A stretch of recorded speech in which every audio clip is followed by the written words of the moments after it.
Welcome, one and all, back to the Transformers Talk Raw podcast. I'm your host, Matt. I'd like to thank you for joining me for this Titan-sized weekend edition of Transformers Talk Raw. I have a special subject to go over, but first, if you'd like, check those links in the video in the description below, and there you can find all kinds of cool and helpful things, including our change.org petition, our link to our Spotify, where you can take T-Talk with you on the go, or even our Patreon, where you can help support the podcast and our many giveaways. Also, I'd like to remind you guys I have a special announcement that's coming on Monday. I may have a bit of good news for you guys. If you're a member of our group, you'll probably already know. But yeah, we're going to get into it today, guys. I have a special subject to cover. This one might take a little bit longer than normal, but I appreciate you guys listening. I hope you had a great work week and are getting a chance to unwind now. We're going to talk about the 10, if you lost your collection today or tomorrow, and you had to make, and you could only make 10 immediate purchases to replace that collection or begin to replace that collection, God forbid, which figures would you get? And this is my list, pretty much in order of what I would personally recommend. Or if you're a new collector starting out, these are the top 10 essential figures that every Transformer collector should own, at least to get you started. So getting right into it, number 10 is going to be the Kingdom, or the Gen Selects Cyclonus. This is not only a fantastic figure, and either one you would decide to get with one of your 10 purchases. But the Gen Selects one, I would, while I like the deco and the look of the original Kingdom one a bit better because it has that cartoon coloration, the Gen Selects one, you get more bang with your buck. It has that nostalgic toy feel to it because of the added stickers, but you also get Nightstick with him. So that is the way I would go if I had to immediately replace my Cyclonus in my collection and start fresh. I would probably go with the Gen Selects one, but it's a fantastic figure, one of the best figures Transformers ever made, in my opinion. Certainly in the main line, and definitely the finest Cyclonus ever made. But yeah, pick him up if you don't have him. God, where you been if you don't have him? But grab him.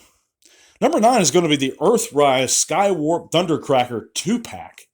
And while I am personally more a fan of the Siege mold, one thing about this list are these figures are not going to be overly expensive. They're not going to be really hard to find. There's a couple of them there that are getting harder to find, but you can still get them, and you can get them all pretty much cheaper than some other figures that may be suggested on other lists or alternatives of those characters. But with the Earthrise Skywarp Thundercracker 2-pack, you get 2 great classic Decepticons in classic forms. And again, while I prefer the Siege mold over the Earthrise Seeker molds, the Earthrise, you can't deny it, they are more classic looking. And if you're going for that, and for starting collectors and collections, I would definitely recommend them. You get 2 of them. And you can find that 2-pack for around $80, or sometimes even a little bit cheaper right now. Number 8 is going to be the buzzworthy Bumblebee Studio Series Cliff Jumper, surprisingly. This is a figure you can still pick up really cheap, and it's come out very recently, and this is, without a doubt, the most definitive version of that character, but he's also a core member of those classic Year 1 1984 Autobot team. Also featured in Transformers the movie, voiced by, of course, by the legendary Casey Kasem. I recommend this version of the character over any other, and he is a fantastic figure with a fantastic paint job. So that's the buzzworthy Bumblebee Studio Series Cliff Jumper. Number 7 is going to be the cel-shaded Siege Megatron. If you don't have a Megatron in your collection, this is the best, more recent in-scale version of Megatron to get, and this is the one you should get. The regular Siege version, I think, I give it the edge over the Earthrise version any day of the week. The head sculpt's better to me. It's more solid to me. I prefer it. With the cell shading, it adds a premium touch to it almost. Looks great with any versions of Optimus you get, specifically in that scale. But it also, like I said, that scales well with the figures around today. Now, do I prefer older figures? Like I prefer the Combiner Wars Megatron still. I think its paint job is fantastic. I love that scale. But if you're going for just starting new, and plus he's pretty much, I believe he's still pretty cheap. You can find the cell shaded Siege Megs for about 50, $60 at some places still. And this is just the most recent, hands down, best version of Megatron, in my opinion, you can get. Pick him up if you don't have a Megs and you want one. Number 6 is going to be the Studio Series 86 Coronation Starscream. Now, this is a slight retool of the Earthrise Seeker mold again. But why I recommend him over the Earthrise Starscream itself is you get these added bonus accessories. You get a little bit of added articulation with the hands. And he's a little bit cheaper, if not the same price as that regular Earthrise Starscream right about now. You can get one for $40, the Coronation Starscream.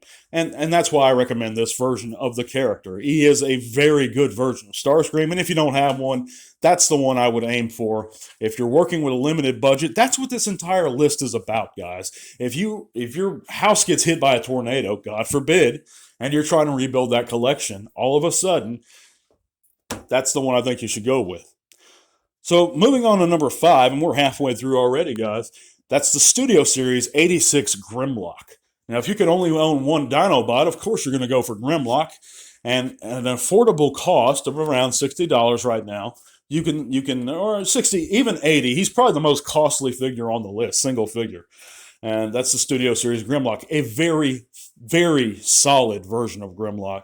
One of the best ever released, hands down. The only one I've seen that has a slight edge over it, or an edge over it, is the Masterpiece version. But the Masterpiece version is going to cost you an arm and a leg. Yeah, I think it was MP5. But yeah, this is a great version of Grimlock. Scale's fantastic with the new Chug style guys, the War for Cybertron guys, in other words. It's just a great version. Definitely pick it up if you don't have it and you want a Grimlock. Number 4 is going to be the Bumblebee Movie Studio Series, or not the Bumblebee Movie, the Buzzworthy Bumblebee Studio Series Cup.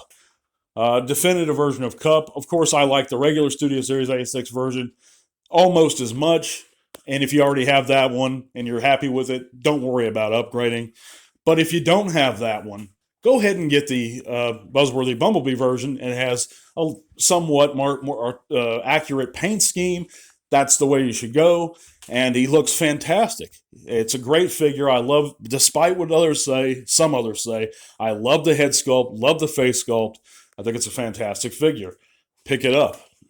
He also has some really fun features, like those detachable limbs to recreate certain scenes. But moving on, we only have 3 figures left, and this one's going to surprise a lot of you guys, and I'm sure a lot of you guys are going to disagree with me. It's probably the most controversial pick on my list. Number 3 is going to be Kingdom Black Arachnia. That's right, I said it. For my Beast Wars selection, it's going to be Kingdom Black Arachnia. And out of all the new Beast Wars molds we've gotten the past couple years since Kingdom, I think Black Arachnia is the most well-done figure we've gotten. I think in many, many ways, the Black Arachnia figure not only beats every other Beast Wars character they've done, as far as the new ones, but I think it rivals the Masterpiece version of Black Arachnia, which is plagued with problems from what I've heard. This one stays together well. It's the definitive version of the character. It is like she stepped out of the screen. It's so screen accurate. She's sturdy. She's solid. I think both her modes look fantastic, even her spider mode. Interesting transformation. I just love this figure. I think it's even better. I enjoy it more than the Megatron. I enjoy it more than any other of the Beast Wars guys that I have, and I have a good bit of them, the new Beast Wars guys. That is the Kingdom Black Arachnia. Prove me wrong, guys. I'll fight you on that one. Number 2 is going to be the Earthrise or Kingdom Optimus Prime. And this is hands down the best, very slightly edging out the original G2 Laser Prime, in my opinion, or the Power Master Optimus Prime. He's just the best Optimus Prime ever released. And there's end of story. He's a mini masterpiece. He's fantastic. Comes with his trailer. Sure, his trailer's a little small, but it looks great. If you don't have this figure and you need an Optimus Prime, pick it up. You cannot go wrong. You will not go wrong. Pick it up. Number 1's not going to surprise many of you guys. I've been going on about this figure since its release. If you don't have it, you have to have it. It's simply put the best Transformer ever made. In my opinion, mainline or otherwise. third party, any party, and that is going to be the Studio Series 86 Hot Rod. If you don't have this figure, get it. And that's going to be my top 10, guys. And let me know in the comments what you guys think. I'd like to hear your opinions. Thank you so much for listening in. This has been your host, Matt, of the Transformers Talk Raw podcast. We're going to be back on Monday. God be with you. God bless. Tell all are one. And don't ever ball weep run on your ninny bongs without me. See you later, guys. This podcast is made possible in part thanks to the amazing support of our patrons. Click the link to our Patreon in the description below if you'd like to help keep T-Talk Raw going strong. Thank you.